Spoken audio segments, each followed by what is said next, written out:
என் பேரு விஜய், விஜய்னு கூப்பிட்டோம் அப்படின்னு பொதுச் செயலாளருக்கு ஒரு லெட்டர் கொடுக்கல. அப்ப விஜய் அப்ரிஷியேட் பண்றாரு. அத என்ன வந்து நீ விஜய்னு சொல்லக்கூடாது, என்ன விஜய்னு சொல்லக்கூடாது, தளபதி பெயர் கொண்ட தலைவர்னு தான் சொல்லணும்ட்டு. இதே அஜித் என்ன சொல்லியிருக்காரு, கடவுளே அஜித்தேன்னு ஊர் உலகம் ஃபுல்லா ட்ரெண்ட் ஆகுது. அஜித் என்ன சொன்னாரு, கடவுளேன்னு என்ன யாரும் சொல்லக்கூடாது, என்ன மன வருத்தப்பட வைக்காதீங்க, எனக்கு அப்பா அம்மா பேர் வச்சது அஜித் குமார், ஒன்னு அஜித்னு கூப்பிடு, இல்ல அஜித் குமார்னு கூப்பிடு, இல்ல ஏகேன்னு கூப்பிடு, என்ன பட்ட பேர் வச்சு அழைக்க கூடாதுன்னு சொல்லவரு அஜித் சார். இப்ப சொல்லுங்க, அஜித் தலைவரா விஜய் தலைவரா? தலைவர் பெயர் கொண்ட பேரே சொல்லக்கூடாதுன்றீங்க, அப்புறமா எப்படிங்க? இப்போ இருங்க ஒரே நிமிஷம், முதலமைச்சரை ஸ்டாலின் சொல்லக்கூடாது அப்படின்னா நீங்க எல்லாம் ஏத்துப்பீங்களா? அப்ப விஜய் வந்து விஜய்னு சொல்லக்கூடாது, தளபதி பெயர் கொண்ட தலைவர் இருந்தா இது சொல்றதுக்கே எவ்வளவு லென்த்தா போகுது. நீங்க சொல்லலாம், என்னன்னு சொல்ல சொன்னாரு, தளபதி ஷார்ட்டா நீ விஜய்னு சொன்னா தளபதி பெயர் கொண்ட தலைவர் எங்க போகுது பேரு? இதே டீடைல் ஆன்சர் மாதிரி போயிடுது. ஓகே, ரொம்ப என்டர்டெயின் ஆனீங்க, சந்தோஷம். இது முழுக்க அவரை வந்து விஜய் பத்தி தப்பா பேசுற மாதிரி நீங்க போர்ட்ரேட் பண்றீங்க. அது தப்பு. நான் வந்து விஜய் சாருக்கு வந்து இத வந்து ஒரு எனிமிட்டில சொல்றேன். ஆக்சுவலாவே இதெல்லாம் ஒரு ஏத்துக்க கூடாதுன்னு சொல்றேன், வேற எதுவும் கிடையாது. ஒரு பொதுச் செயலாளர் அப்படி சொல்லலாமா? சொல்லக்கூடாது. நாளைக்கு மக்கள் வந்து விஜய் தான் சொல்லணும், தளபதி பெயர் கொண்ட தலைவர்லாம் சொல்ல மாட்டாங்க. சோ அது சொல்லவும் முடியாது, ரொம்ப கஷ்டமா இருக்கும். இன்னொன்னு என்னன்னா, அத புஷி ஆனந்த் அவர்கள் சொன்ன உடனே விஜய் அதுக்கு அட்லீஸ்ட் ஒரு மறுபாட்சி தெரிவிச்சிடணும். ஏன் அதுதான் தெரியலையே. பாண்டிச்சேரி அது தெரியல. அது அவரு வந்து எப்படியோ நல்லா கூப்பிடலாம், அண்ணான்னு கூப்பிடலாம், அண்ணாத்தர் கூப்பிடலாம், அவரை கேட்போம். சோ விஜய் வந்து இதெல்லாம் ஏத்துக்க கூடாதுன்ற. இப்போ ஒண்ணும் இல்ல, அன்னைக்கு அம்பேத்கர் புத்தக விழால என்ன சொல்லிட்டு போனாரு, மன்னராட்சி ஒண்ணு சொன்னாரு. அந்த கண்டென்ட்டுக்குள்ள அப்புறமா போலாம். அந்த ஒரு இதுக்கு சொல்லிட்டு போனாருப்பா, அந்த போட்டோ எடுக்கிறதுல சம்பிரதாயம். என்னது அது சம்பிரதாயம்? எங்க சீமான் தாத்தாவே நேத்து கலாச்சிருக்காரு. என்ன நீ சம்பிரதாயம் சொல்லுறது? அந்தந்த தலைவர்கள் அந்தந்த மக்களை போய் சந்திக்கிறாங்கன்னா எதுக்கு சந்திக்கிறாங்க?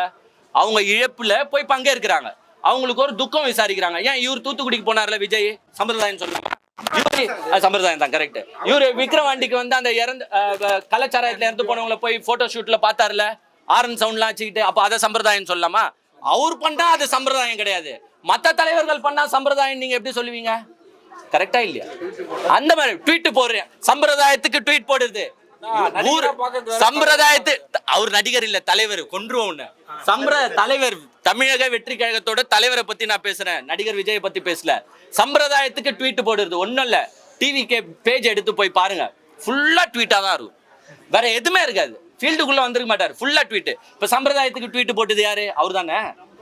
சம்பிரதாயத்துக்கு ட்வீட் நான் அவரோட பேஜ சொல்றான். இந்த மாதிரி அட்மின் போட்டாருலாம் சொல்லாதீங்க, பழைய கதைக்கு போகாது. சம்பிரதாயத்துக்காக போட்டோ எடுக்கிறது யாரு? அப்ப நீங்க என்ன செஞ்சிருக்கணும்? போற இடத்துல போட்டோவே எடுக்க கூடாது. நீங்க போட்டோ எடுத்து போடுறீங்களா, அப்ப சம்பிரதாயத்துக்காக நீங்களும் போட்டோ எடுக்கிறீங்க, சம்பிரதாயத்துக்கு நீங்களும் போய் நலன் விசாரிக்கிறீங்க. அப்போ வந்து பொதுவா வந்து ஒரு மேடையில நின்னுக்கிட்டு சும்மா அதுதான் சொல்றல, சினிமால பேசுற மாதிரி டயலாக் அரசியல்ல பேசினா வேலைக்காது. இப்போ என்கிட்ட இவ்வளவு மைக்கு கொடுத்துட்டு இவ்வளவு பேர் கேள்வி கேட்குறீங்க, விஜய் கிட்ட உட்கார வச்சு இவ்வளவு மைக்க குத்துட்டு ஒரு கேள்வி கேளுங்களேன். சரி, அவர் இப்பதாங்க வந்திருக்காரு. ஒரு நிமிஷம் கேட்க முடியாது, ஏன்னா அவர் பார்க்கவே மாட்டாரு, வர மாட்டார். பிரஸ் மீட்ன்றது வாழ்க்கையிலே நடக்காது. இப்பதான் அரசியலுக்கு வந்திருக்காரு, சரிங்களா? உடனே அப்படியே எடுத்த உடனே இப்படி பேசிங்க. 2026லயும் இதே வார்த்தை தான் சொல்றாரு. இப்பதான் அரசியலுக்கு வந்திருக்காரு, வெயிட் பண்ணுங்க. 31 இப்பதான் என்ன ஆயிடுவாரு? நான் திருப்பியும் சொல்றேங்க. எஸ், இப்ப அவர் சொன்னாரு விஜய் சார் கண்டிப்பா 2026ல சிஎம் ஆவாரு. எதுலன்னா சோசியல் மீடியாஸ்ல, ஃபேஸ்புக்ல அவர் தான் சிஎம், இன்ஸ்டாகிராம்ல அவர் தான் சிஎம், யூடியூப்லயும் அவர் தான் சிஎம். பட் ஃபீல்டுல வந்து கவுன்சிலர் கூட சீமானுக்கும் அவருக்கும் என்ன டஃப் காம்படிஷன் இருக்கும். ஏன்னா இந்த சீமான் ஃபேன்ஸும் விஜய் ஃபேன்ஸும் முக்காவாசி வந்து எங்க இருக்கிறாங்கன்னு பாத்தீங்கன்னா சோசியல் மீடியால, ஃபீல்டுல ஆல்ரெடி போயிட்டு இருக்கேன். இப்போ எங்க அண்ணன் வந்து தாக்குதல் நடத்த ஆரம்பிச்சிட்டார்ல, நீ எப்படி சம்பிரதாயம் சொல்லுவ? அப்படிலாம் சொல்லக்கூடாது. ஆனா உண்மைதான், அப்படிலாம் விஜய் பேசக்கூடாது, எல்லா தலைவரையும் கொச்சப்படுத்துற மாதிரி பேசக்கூடாது. அப்படி அந்த பாயிண்ட் ஆஃப் வியூல நான் பார்க்கும்போது இந்த படத்துல சொல்ற தலைவரா அவரு எனக்கு தென்படுறாரு, மத்தவங்களுக்கு வேற வேற மாதிரி தென்படும்.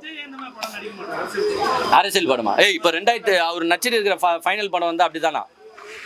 அவர் தான் சாம்பியன் எத்தனவா கொண்டாடலான்னு கேட்டார்ல,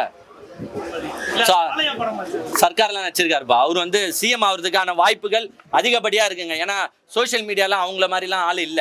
இப்போ இந்த வீடியோலாம் போட்டீங்களா, சீமான் ஒரு வாரம் மாட்டாரு, அது சொல்லுங்க முதல்ல. இந்த வீடியோலாம் போட்டீங்களா, இப்போ அவங்க ஃபேன்ஸ் எப்படி ஐடி விங் வந்து இறங்கி வேலை செய்யணும் மட்டும் கொஞ்சம் பொறுத்து இருந்து பாருங்க. நீ என்ன பேச ஆரம்பிச்சு? சீமான் ஒரு வாரம் மாட்டாரா 26க்கு?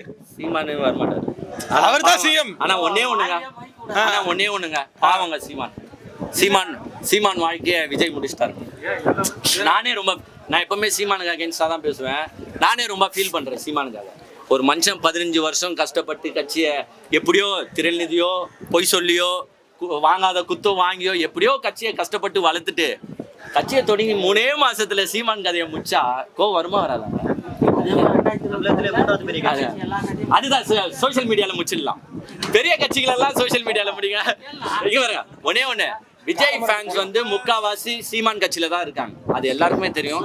இப்போ சீமான் கட்சியில இருந்து போயிட்டாங்க பாவம். நான் வந்து வன்மையான கண்டனங்களை தெரிவிச்சுக்கிறேன். விஜய் சார், சீமான் வாழ்க்கையை முடிச்சிட்டீங்க. ஆனா எங்க அண்ணன் வந்து சும்மா, நான் இப்ப வந்து தெளிவா எல்லாருக்கும் சொல்லிக்கிறேன், எங்க அண்ணனை வந்து எங்க சீமான் அண்ணனை நீங்க சாதாரணமா நினைக்காதீங்க. 2025 அப்படி ஒரு மே ஜூன் ஜூலை தாண்டிட்டோம். எங்க விஜய வந்து தளபதி பெயர் கொண்ட தலைவரை எப்படி வச்சு செய்யறாருன்னு பாருங்க. we are all waiting. First Vijaya யாரு கலாய்ப்பான் ஆல்ரெடி ஸ்டார்ட் பண்ணிட்டாரு. இல்லைங்க, ஒரே சிங்கிள் மீனிங் தான். ருசி ஆனந்த் சொன்ன ஒரே மீனிங் தான். ஆமா, இப்பவே ஆல்ரெடி வந்து விஜய் வந்து ஃபர்ஸ்ட் நோன்னார் பாத்தீங்களா, ஒன்னு ரோட்டுக்கு இன்னாண்ட நில்லு, இல்ல ரோட்டுக்கு அண்ணாண்ட நில்லு, நடுவுல நின்னா லாரி ஏத்தி செத்து போயிடுவேன்ட்டு. இதெல்லாம் ஸ்டார்டிங் ஸ்டேஜ். ஒரு லாரியில் ஏறி போயிட்டாருன்னா ஒரு கொண்டு போய் ஜெயில. அதே மாதிரி சீமான் வந்து வெயிட்டிங்க.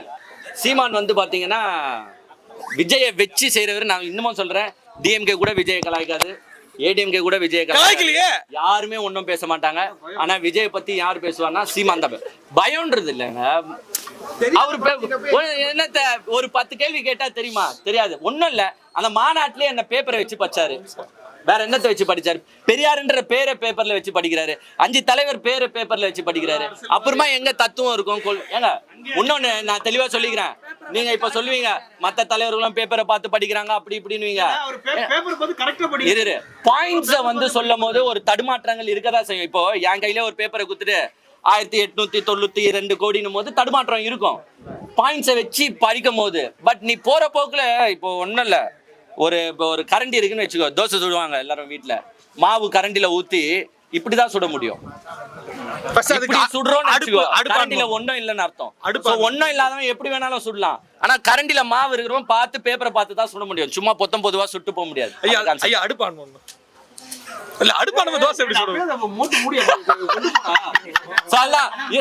இருந்தாலும் ஓகே, சந்தோஷமா படத்தை வந்து பாருங்க. படம் சூப்பரா இருக்கு.